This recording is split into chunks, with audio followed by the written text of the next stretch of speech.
right, what up, Internet? This is the Pop Geek Podcast, and this is episode 7. And we are going to be doing our fall preview for all the new TV shows coming out and that we're excited about and not so excited about. We figured we'd kick this off because of Fear of the Walking Dead. Just premiered last week, I believe Friday. Yep. And so we've seen it. Sunday, sorry, Yep. yeah, I forget that show's on Sunday. Yeah, it's really weird. I don't know why, but I like Sunday. It works for me. Yeah, I mean, AMC has totally carved out their own thing. Oh, yeah. And they played it, I believe, 3 times back to back. Yeah. So, like, I set my DVR, encore, and I was encore. like, all right, everyone's going to be asleep. I'll tape, because I can't have it, like, flip on. Because even that opening sequence is pretty scary. Yeah. And it's, you see your first zombie in that. Did you watch it? I saw about half of it. I got about halfway through, and then my son came home, and then I'm like, because they slow play it. Yeah. I'll say that. I mean, Walking Dead has got great tension, and that show, this one is right in that same vein.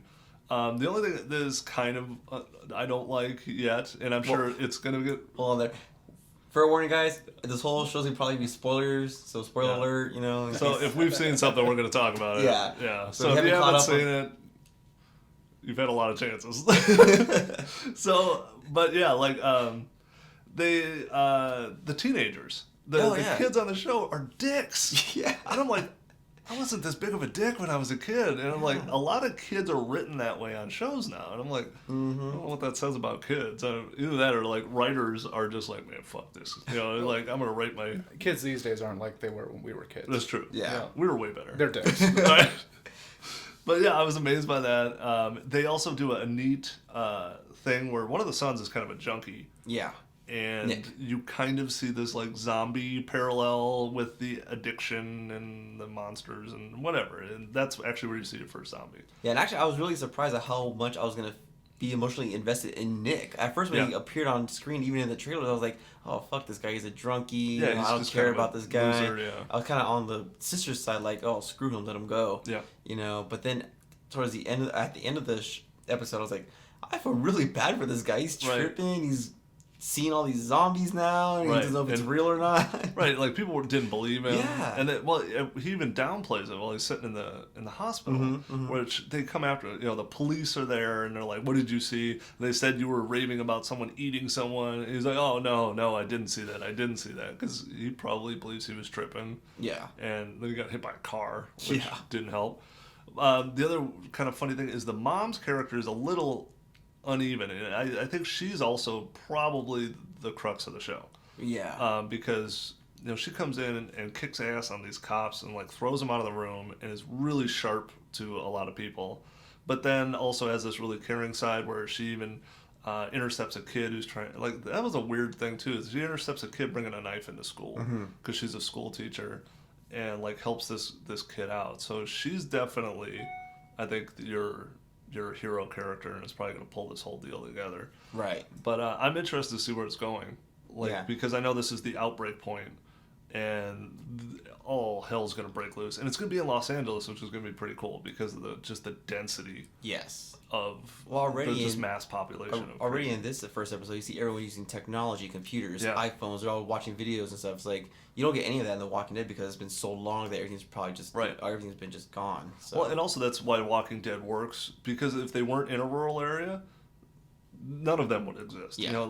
Because they're out in these outlying areas, they were able to survive.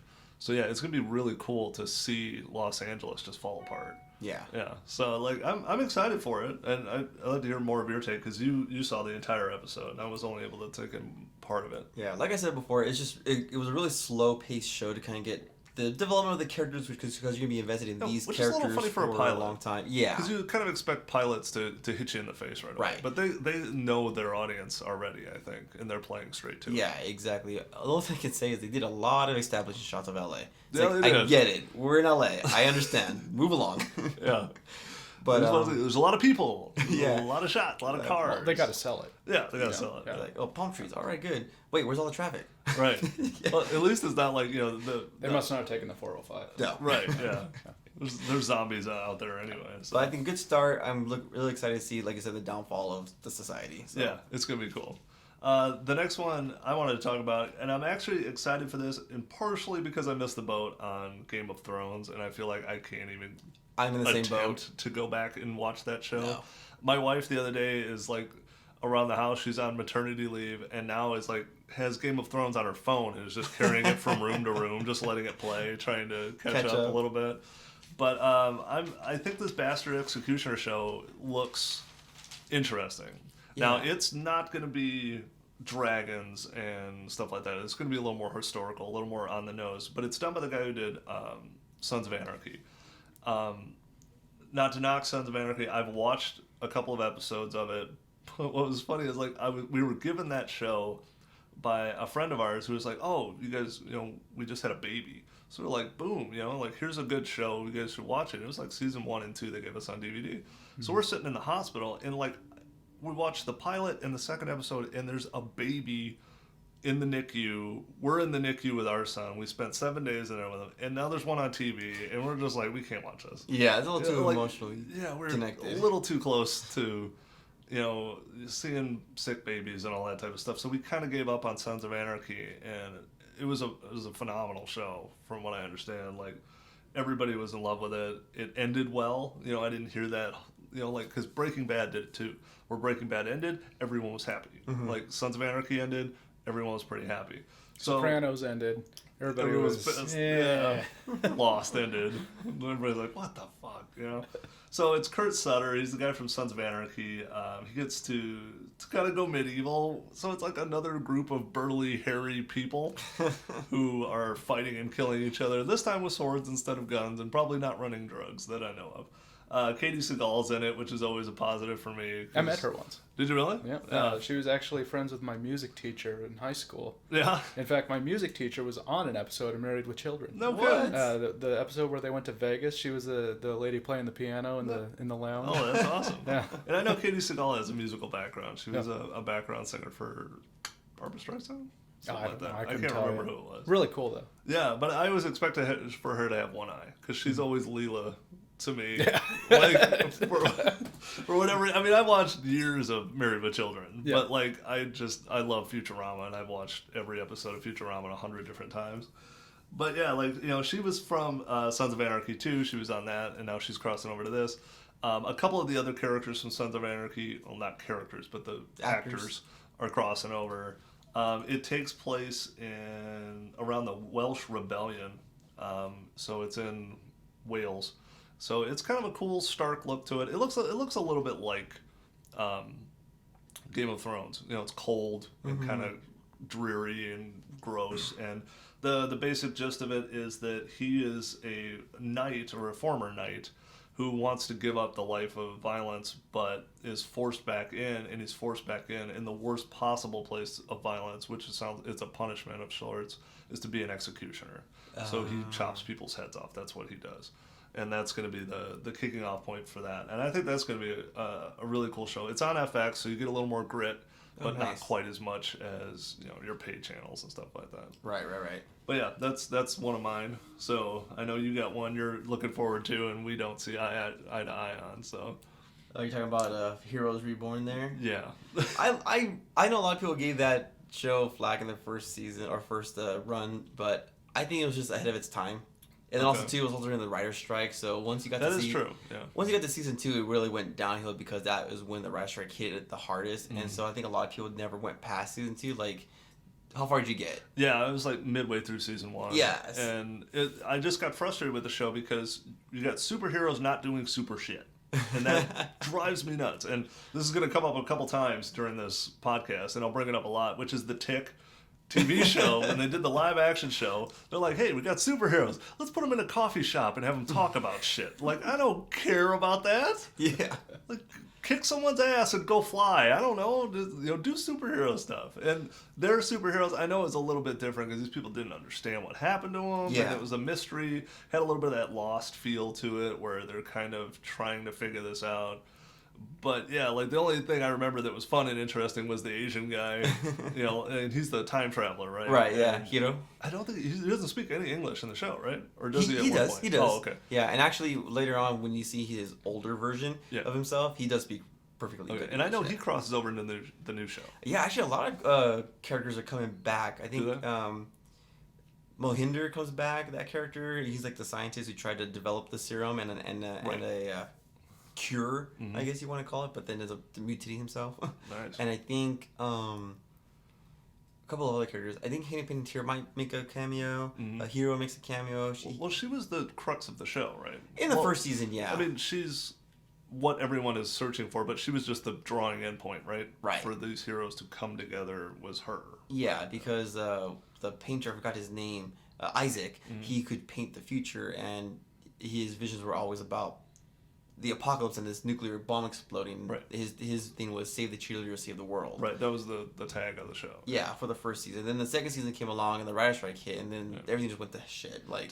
did they wrap the show? They finally wrapped the show, yeah. They did wrap Heroes, so it had an ending? Kinda. At the...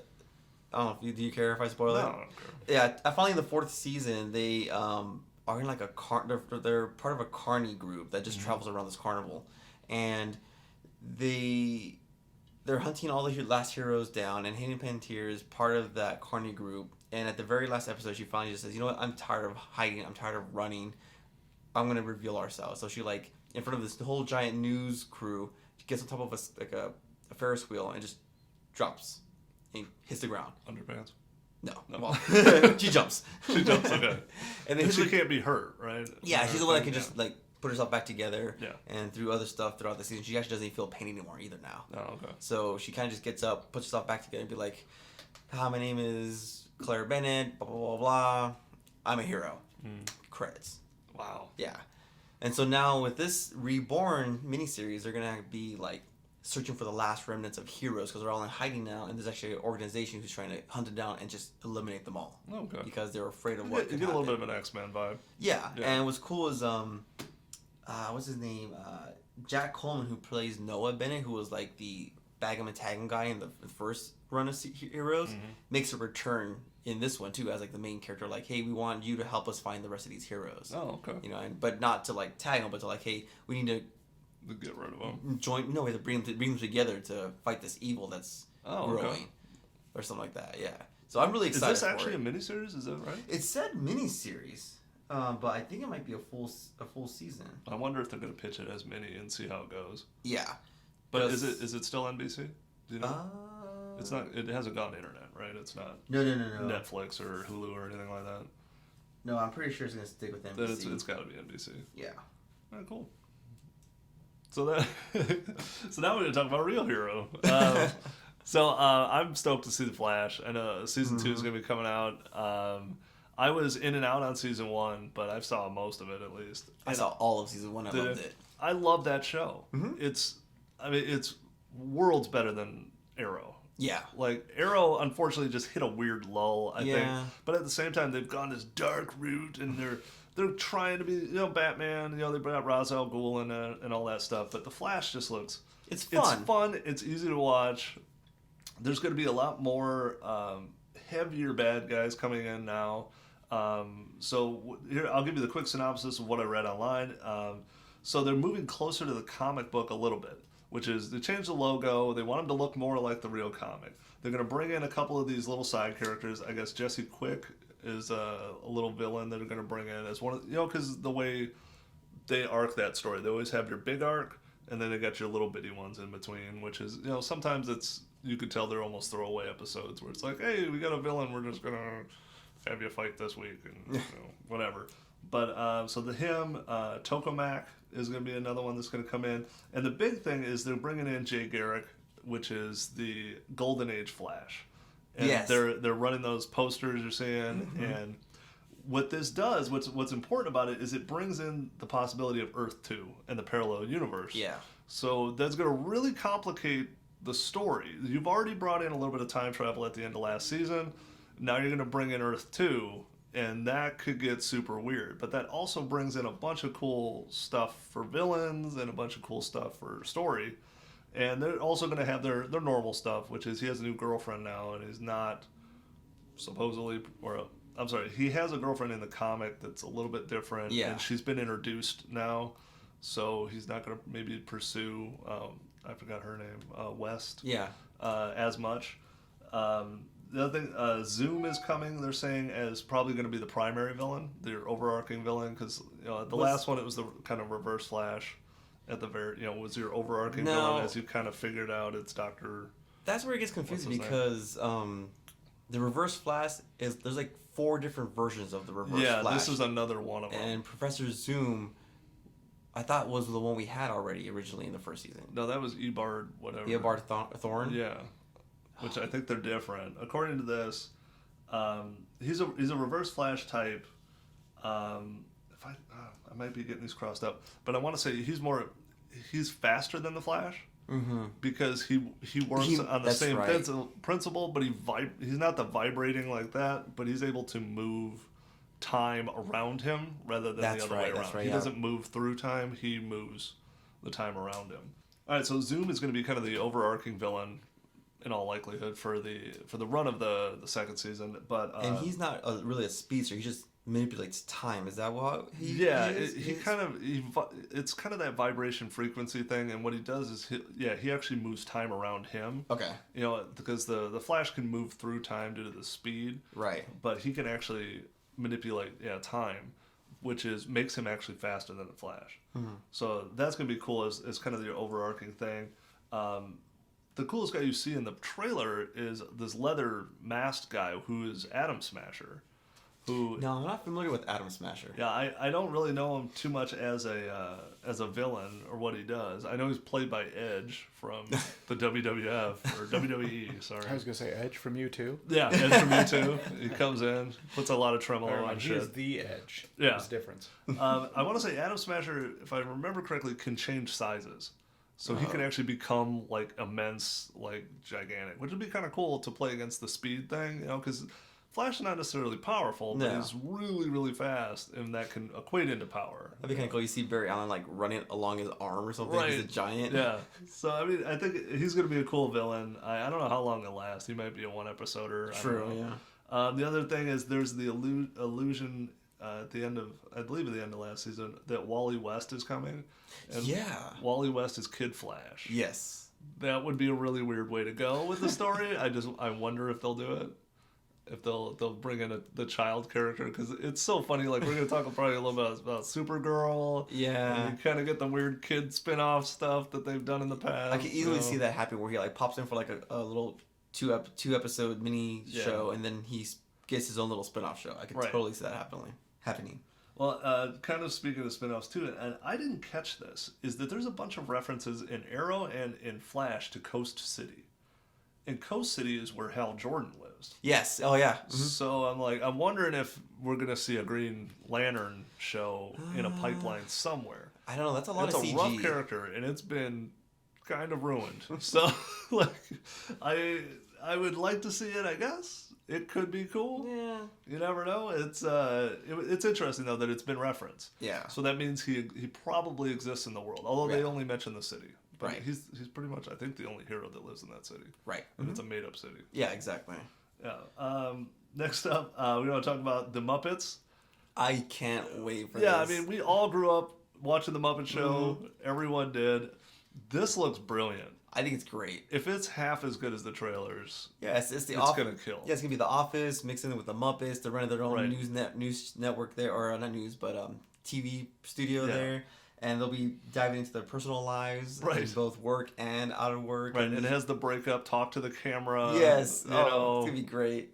Office/Modern Family style, and it's an ABC show, so it's got that vibe to it. They've already done the breakup, which I'm guessing is part of the show. So, you mean like with Miss Piggy and Kermit? They broke up, but it's not. I don't think it's part of the show yet. No, they broke up now, so I assume the show will cover it. I don't know, because I saw the 15-minute, not trailer, but teaser. Yeah. And they just flat out start off with like, we've already been separated for quite a while. You think she would come back and do the show. That's the only way we would get this to work, blah, blah, blah. She says no at first, but then she comes in and says, I can't leave my family behind, but really she just wants to get Kermit back because she finds out that he's in love with a younger, hotter pig at the set. That's awesome. I mean, I think it's going to be great. And just the way that show has gone is like, you had the Jim Henson, and when he passed, and then the show kind of, well, not the show, but the characters kind of arc down a little bit. You got some of the lesser movies started to come out. And then you've had this awesome resurgence where I know his son has been doing the voice for a while, but they really like came into their own with the Muppet movie and Jason Segel, doing all that, and they're cool again.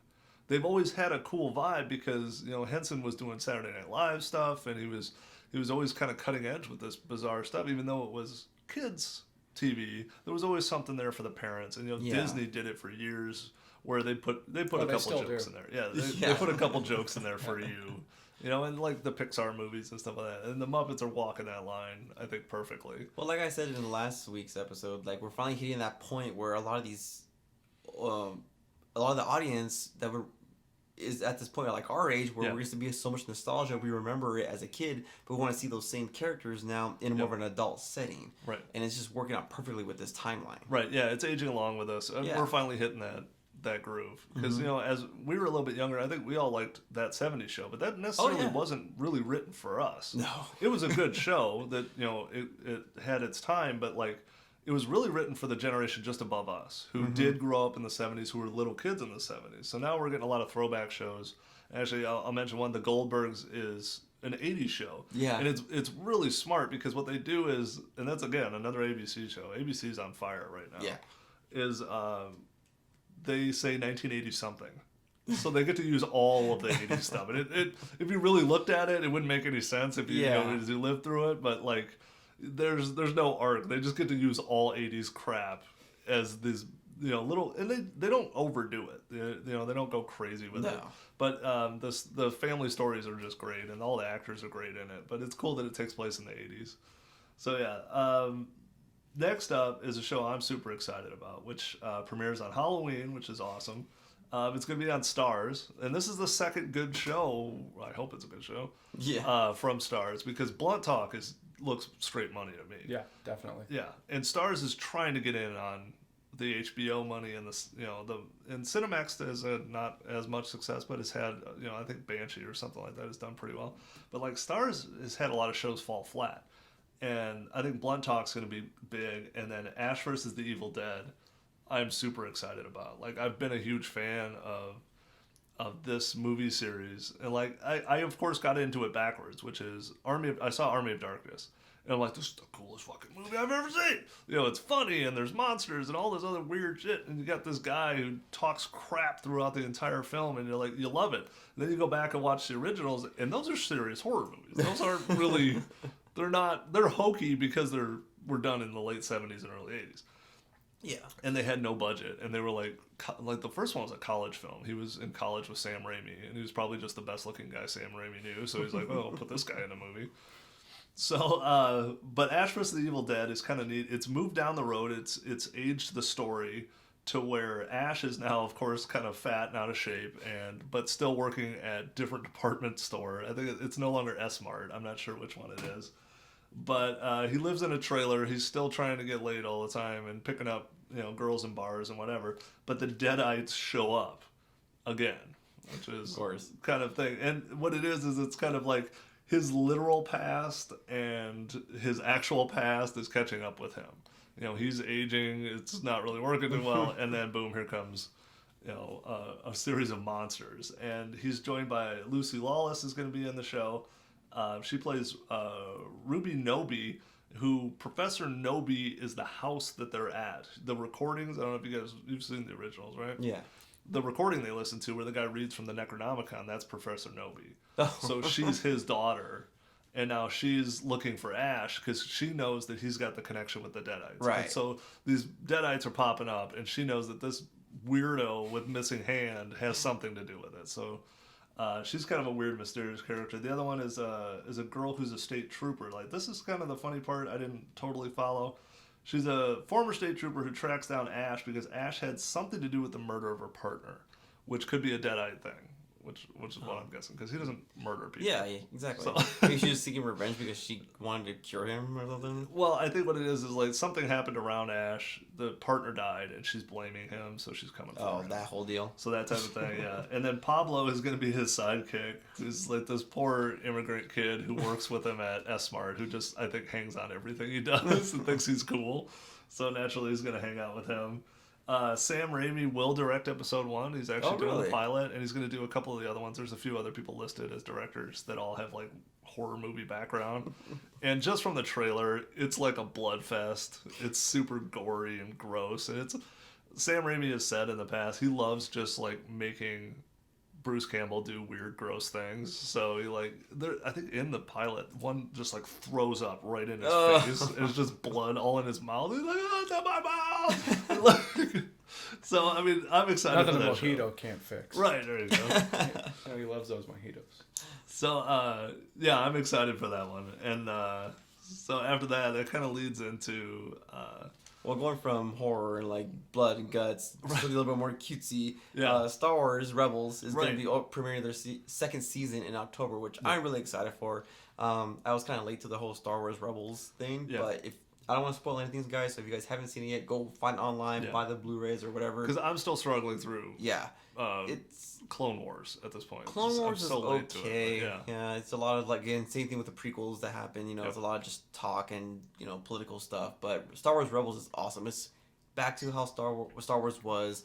You know, the rebels fighting the Empire. Yep. It's building that establishment, and the characters. And they're fresh characters. They're all fresh characters. They're not Jedi. They're not. There's no Skywalkers. Is what I'm saying. Mm-hmm. Oh, there. I won't say anything about that. All right, you gotta okay. watch the cartoon. It's really cool, but it's cool because you follow that core group of like they're pretty much smugglers and rebels, and you stick with that group the whole time throughout the whole season. Okay. And you learn these characters, you get a bond with them, and yeah, it's just really fun to see them take on the Empire really slowly as they build to at a this low rebellion. level. Yeah, because it makes you think too, like the whole like Tatooine, cantina scene. Yeah. Everybody in there is a criminal apparently in the eyes of the Empire. Right. So yeah, you kind of get that Han Solo feel, and it I mean, we don't know what's going to be in the new Star Wars, but this has that feel. Yeah. Which is, it's kind of this little rebellion thing, although they're not, Empire's dead in that story, but you have these like people grinding out weird little existences on these bizarre planets and whatever. Yeah. But also on top of that, we're talking Disney, we're talking Marvel, we're talking whatever. I just got some quick updates concerning the two of the Marvel shows that are on TV, which is Agents of S.H.I.E.L.D. has been renewed, which is great for most people. I know a lot of people watch it. I fell off on it. Yeah, I I did the watched same like thing. the first 3 episodes. I was like, great. This is kind of the same problem we have with The Tick and everything else. It's superpowers. Yeah. Not really doing anything super, but now, from what I understand, it's really grown and it's building its own fan base. Because it exists in the Avengers world, which is the most tempting thing. Yeah, I'm kind of tempted to go back and rewatch it because I think I Yeah, got I like kinda want halfway to, through the first season because I was really invested in the Agent Cole Yeah. storyline. Like, how did he come back to life? Yeah. And I kind of got an idea of what had happened, and then I just kind of like fell off the bandwagon. Yeah. I was in the same boat. The interesting thing about S.H.I.E.L.D., though, is S.H.I.E.L.D. will be the jumping off point for all, well, I don't work for Marvel, You for don't? all these new spin-offs. They really want to start getting into these little shows, and it could be dangerous because they're going to overdo it eventually, and it'll just be dumb.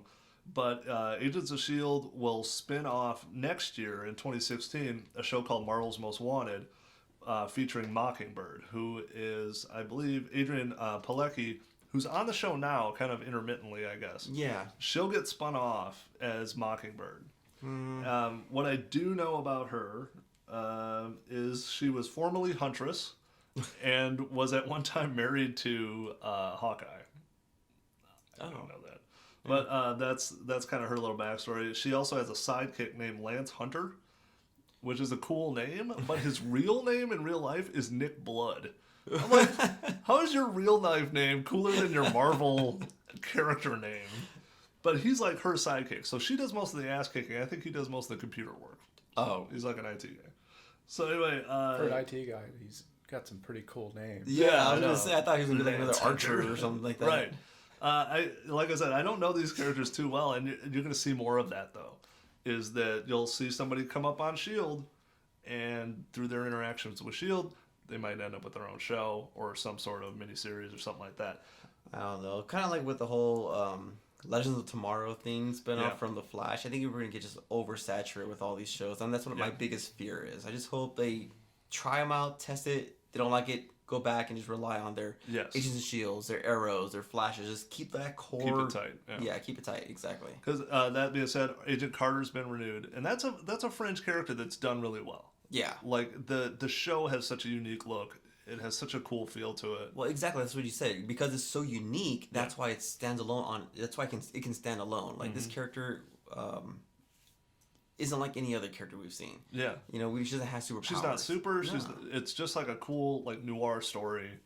You get interaction with Super, but not really. You get Tony Stark's dad. You know, stuff like that. You know, there's no Iron Man running around. Not yet. So then, that kind of leads into there's two things to the Marvel thing.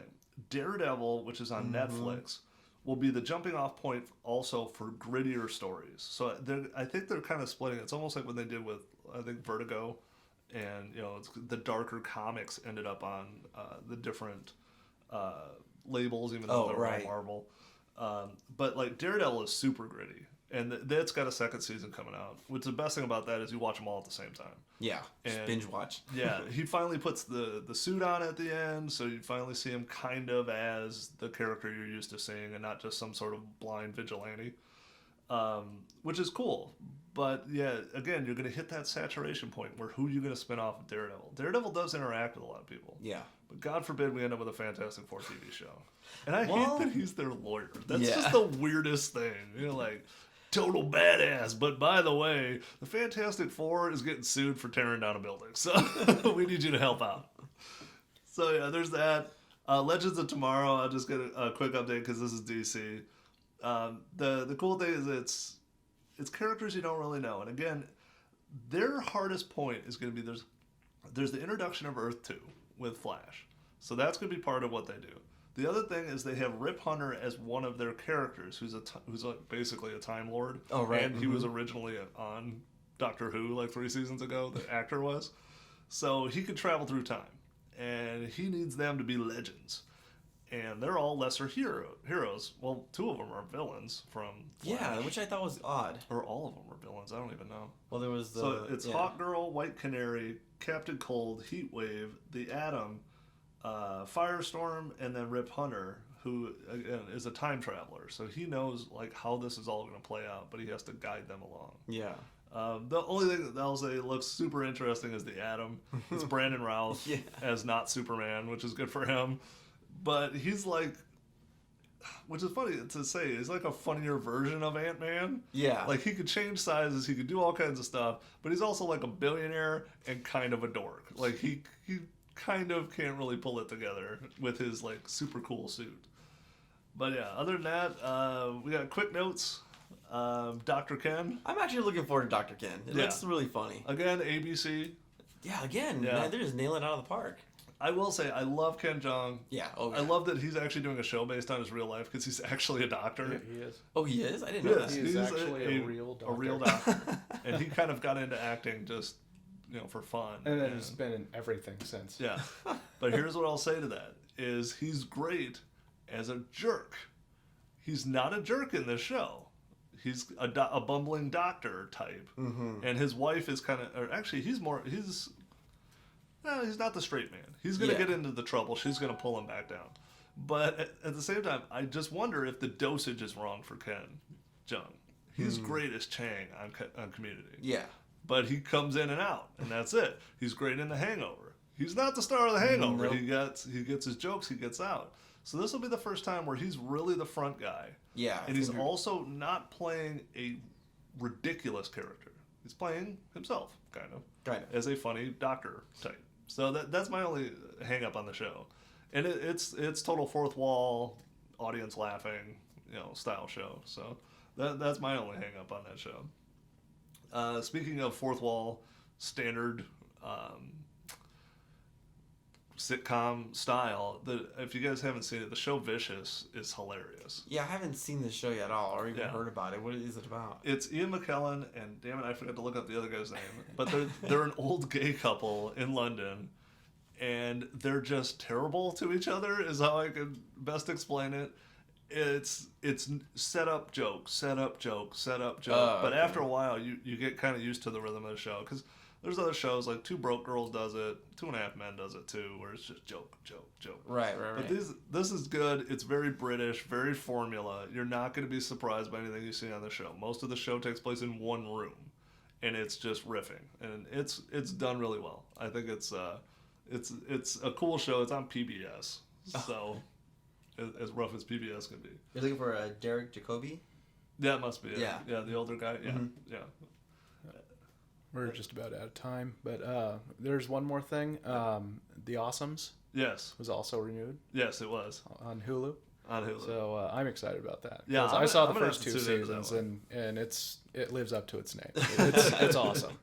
So there you go. We have a promotion for the Awesomes, which is an awesome show. It's Yes. very awesome. Yeah, and speaking of Absolutely. awesome, if you guys ever want to meet us, sort of. Sort of. Yeah. We're going to be at the GameStop Expo. We'll hopefully have a bunch of content for you guys. We're going to be, we'll do Instagram, we'll do Vine. I don't care what we do. Yeah. We'll shoot what we can shoot. There'll be a lot of gameplay footage. As long as they let us do whatever we want to do, we're going to tear that place up. And it's going to be... September 2nd. Yes, at September the 2nd. Sands Convention here in Las Vegas. So it'll be from I think 11 o'clock to 5 o'clock. It's Yeah. only one day. Yep. But we're going to get our hands on a couple of new games, all kinds Right. of geek stuff. So we'll be recording and not broadcasting from there, but we'll put a little quick GameStop video about that. And Yeah. Yeah. If you guys want to come on and see us, look for us out there. Yeah, if you see us out there, you know what we look like. I don't know. I'll try to get us t-shirts, but I don't think I'll get them in time. But we'll be there. You guys be there. It'll be fun. And we will see you next week. All right. Cool. See you guys. Take it easy. Hey guys, I hope you're enjoying the show, but we'd like to hear from you. So please leave a comment below and tell us something you'd like to see on an upcoming show or your thoughts and feelings. Or you can tell us that we suck. Maybe don't do that, because we're a little fragile.